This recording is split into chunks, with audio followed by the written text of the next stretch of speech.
کہ دست راست اور مشہور کمانڈر حضرت مالک اشتر سے متعلق یہ معلوم کرنا تھا کہ وہ صحابی ہیں یا کہ تابعی، اور ان سے متعلق جو متضاد معلومات پائی جاتی ہیں، مثلا ایک طرف تو سیدنا علی کے منظور نظر اور دوسری طرف قاتلین عثمان کے سرغنہ، اس حوالے سے صحیح تاریخ کی روشنی میں حضرت مالک اشتر کے متعلق آپ کا کیا موقف ہے؟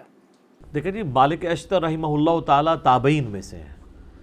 انہوں نے نبی علیہ السلام کے مبارک زندگی کے اندر اسلام قبول کر لیا تھا، لیکن ان کا سٹیٹس ویسے کرنے والا ہی تھا، نبی علیہ السلام کے قدموں میں حاضر نہیں ہو سکے۔ کئی ایک لوگ ہیں جنہوں نے رسول اللہ کی زندگی میں ایمان قبول کیا، لیکن دور دور کے علاقوں میں تھے، ان کو موقع نہیں ملا یا ٹائم شارٹ تھا، وہ پہنچ نہیں سکے۔ سیدنا ویسے کرنی رحمہ اللہ تعالیٰ کے اوپر بھی میرا ایک کلپ ریکارڈڈ ہے ڈیٹیل، ان کے بارے میں تو نبی علیہ السلام نے خود فرما دیا تھا تابعین میں سب سے بہترین شخص ہے اویس، اس کی والدہ کی مصروفیت کی وجہ سے وہ میرے پاس نہیں آ سکا۔ صحیح مسلم میں اوپر تلے 4 احادیث ہیں، میں نے ڈیٹیل لیکچر اس پہ ریکارڈ کروایا۔ تو سیدنا اویس کرنی والا سٹیٹس ہی مالک اشتر کا ہے، وہ بھی تابعی ہیں، صحابی نہیں ہیں، اگرچہ کئی صحابہ سے عمر میں وہ بڑے ہیں۔ سیدنا علی اور ان کی عمر میں آلموسٹ سمجھ لیں 10 سال کا فرق ہے، یعنی نبی علیہ السلام کی وفات کے وقت مولا علی کی عمر تھی 34 ایئرز، تو مالک اشتر کی عمر تھی 24 اس وقت۔ باقی یہ کنٹروورشل ہیں، اس میں کوئی شک نہیں ہے۔ سر جتنے بڑے بندے ہیں نا تاریخ میں، وہ ہمیشہ کنٹروورشل رہے ہیں، کیونکہ بڑے بندے جب ہوتے ہیں تو ان کی دشمنیاں اور دوستیاں بھی بڑے لیول کی ہوتی ہیں، تو ان کے حاسدین بھی بڑے لیول کے ہوتے ہیں۔ سب سے بڑی پرسنالٹی ہمارے نبی علیہ السلام کی ہے، تو انسانی تاریخ میں کیا نبی علیہ السلام کنٹروورشل پرسنالٹی نہیں ہے؟ پچھلے 100 سالوں میں 60,000 کتابیں نبی صلی اللہ علیہ وآلہ وسلم کے خلاف لکھی گئی ہیں، 2 سے زیادہ کتابیں روز کی بنتی ہیں، اتنی زیادہ کتابیں کسی شخص کے خلاف نہیں لکھی گئی، اور انہی 100 سالوں کے اندر سب سے زیادہ اسلام تیزی سے پھیلا ہے۔ تو مالک اشتر کی کیا اوقات ہے رسول اللہ کے مقابلے پہ؟ تو اس طرح یہ کنٹروورشل بن جاتی ہیں۔ باقی یہ کہنا کہ وہ قاتلین عثمان میں شامل تھے، بالکل ایسا نہیں ہے۔ قاتلین عثمان کی اگر کسی کے پاس کوئی سی سی ٹی وی کیمرے کی ویڈیو پڑی ہوئی ہے تو ہمیں بتائیں، اس کو پوائنٹ آؤٹ کر دیں ہم۔ ہاں، سیدنا عثمان کی پالیسی سے اختلاف کرنے والوں میں شامل تھے، وہ بالکل ٹھیک ہے۔ تو سر اس میں تو ٹاپ آف دا لسٹ خود اما عائشہ شامل تھیں سلام اللہ علیہا، جو سیدنا عثمان کی پالیسی سے اختلاف کرتی تھی۔ کئی اصحاب بدر شامل تھے۔ باقی سیدنا عثمان کے ساتھ جو کیا گیا وہ تو ظلم پہ مبنی ہے۔ رہا پروٹیسٹ، تو اس کے اوپر تو سیدنا عثمان نے کبھی خود بھی فتویٰ نہیں لگایا رضی اللہ تعالیٰ عنہ علیہ السلام۔ حتیٰ کہ صحیح بخاری میں 695 نمبر حدیث ہے، ایک صحابی کہتے ہیں کہ میں سیدنا عثمان جب محصور تھے اپنے گھر کے اندر، مسجد نبوی کے اوپر بلوائیوں کا قبضہ تھا، بلوا کرنے والے، موب، یہ لفظ زبر کے ساتھ، یہ بلوائی نہیں ہے کہ بلائے ہوئے، یہ بلوائی ہے۔ بلوائی کہتے ہیں موب کو، ٹھیک ہے، جس کو کہتے ہیں وہ اردو میں کیا کہیں گے جی؟ درنا، پاکستانی ترنے کا لفظ نہیں کدھر نکلتا، ٹھیک ہے، یہ بلوائی تھے، یعنی احتجاج کرنے والے لوگ، ٹھیک ہے نا، مجمع۔ تو صحیح بخاری 695 نمبر حدیث میں آتا ہے کہ وہ صحابی پوچھتے ہیں کہ امیر المومنین ہمارے امام تو آپ ہیں، اور مسجد پہ فتنے کے امام کا قبضہ ہے، ہمیں خدشہ ہے کہ ہم گناہ میں مبتلا نہ ہوں، کیا ہم ان کے پیچھے نماز پڑھ لیں؟ تو سیدنا عثمان نے فرمایا رضی اللہ تعالیٰ عنہ علیہ السلام کہ نماز ہی تو مسلمانوں میں ایک نیکی کا کام ہے، نیکی کاموں میں ان کا ساتھ دو، برائی میں ان سے الگ رہو۔ یہ اس بات کا ثبوت ہے کہ سیدنا عثمان کو یہ پتہ تھا کہ مسجد نبوی پہ جو لوگ امامت کر رہے ہیں وہ منافق نہیں ہیں، وہ کافر نہیں ہیں، وہ یہودی ایجنٹ نہیں ہیں، بلکہ وہ لوگ ہیں جن کو سیدنا عثمان کی پالیسی سے اختلاف ہے، اور وہ اختلاف بھی ان کا حق تھا جو سیدنا عثمان نے ان کو دیا، کیونکہ سیدنا عثمان ملوکیت میں نہیں تھے، خلافت میں تھے۔ لیکن جو انہوں نے ایکٹیویٹی پرفارم کر دی، اس میں خیر کافی سازشی لوگ بھی شامل ہو گئے۔ تو آج کل نہیں سازشوں کا پتہ چلتا، بات کی آپ پرانے زمانے کی کیا بات کریں، تو وہ جو کچھ ہوا وہ تو ہم اس کو کنڈیم کرتے ہیں۔ سیدنا عثمان مظلوماً شہید کیے گئے ہیں، ان کی خلافت راشدہ ہے۔ چند ایک مس ہینڈلنگز کی وجہ سے کسی کی زندگی کو زیرو سے ملٹیپلائی نہیں کر دیتے، تو اس میں محمد بن ابی بکر بھی شامل ہیں، سیدنا ابوبکر کے بیٹے مخالفین میں. تو قاتلین کا تو کسی کو نہیں پتہ. خود مالک اشتر سے جب پوچھا گیا تو انہوں نے ہمیشہ انکار کیا. آپ اہل سنت کی جتنی بھی تاریخ ہیں وہ اٹھا کے دیکھیں, ان کے بارے میں یہ والے اقوال بھی ملتے ہیں. اگر ان کی مخالفت میں ملتے ہیں تو یہ کہیں نہیں ملتا کہ انہوں نے قتل کیا ہے, ورنہ سیدنا علی رضی اللہ تعالیٰ عنہ کبھی ان کو اپنے قریب نہ رکھتے. ٹھیک ہے, اور آخری وقت تک, موت تک وہ سیدنا علی کے ساتھیوں میں شامل رہے ہیں.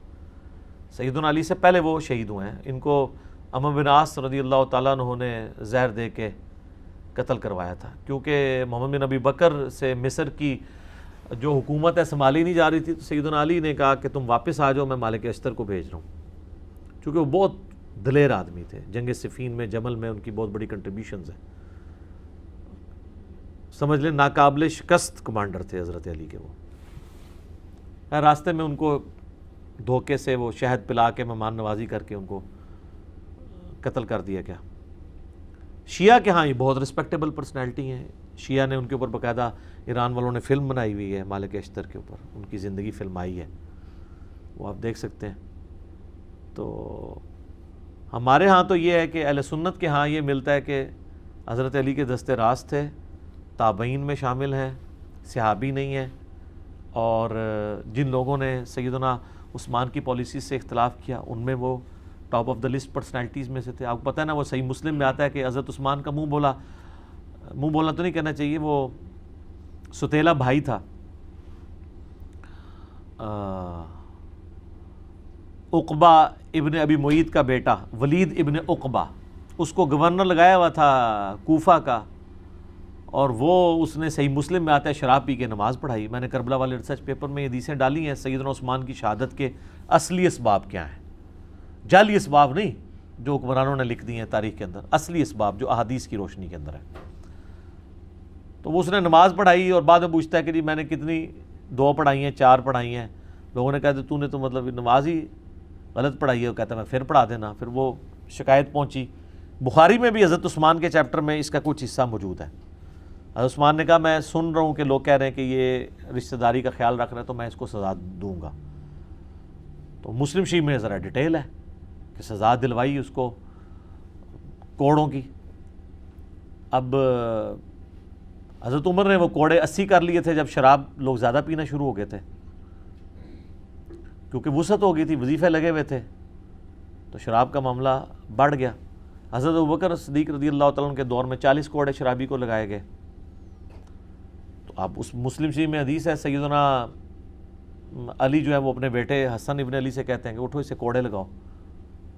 تو وہ کہتے ہیں کہ جو ان کی میٹھی کھاتا ہے وہی ان کی کڑوی چکھے.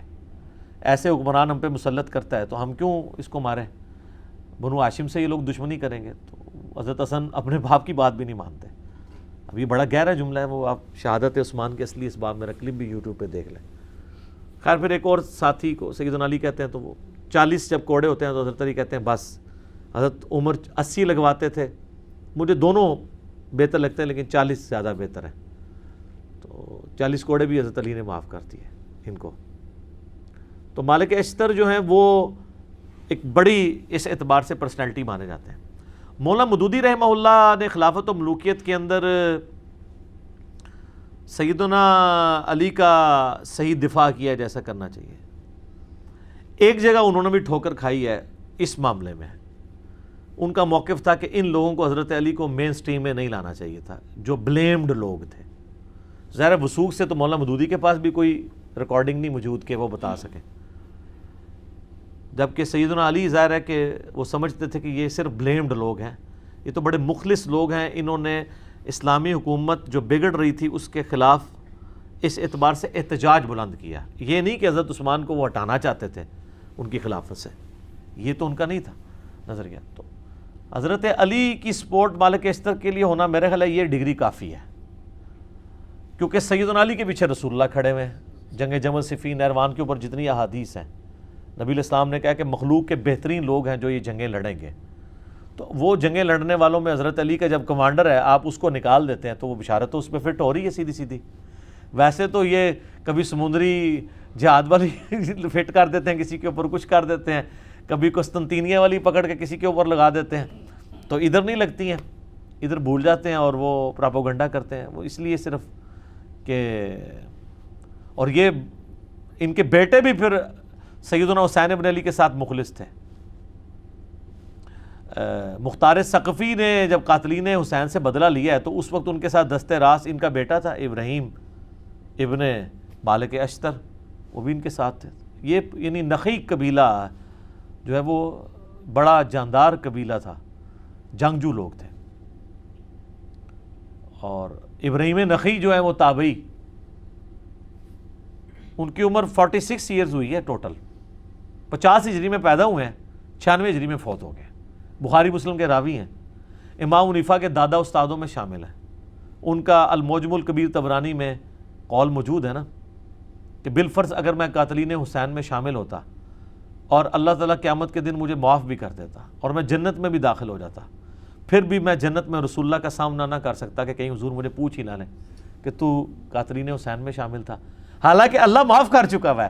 پھر بھی جن لوگوں کو معاملے کی سینسٹیوٹی کا پتہ ہوتا ہے نا، وہ ڈرتے ہی رہتے ہیں۔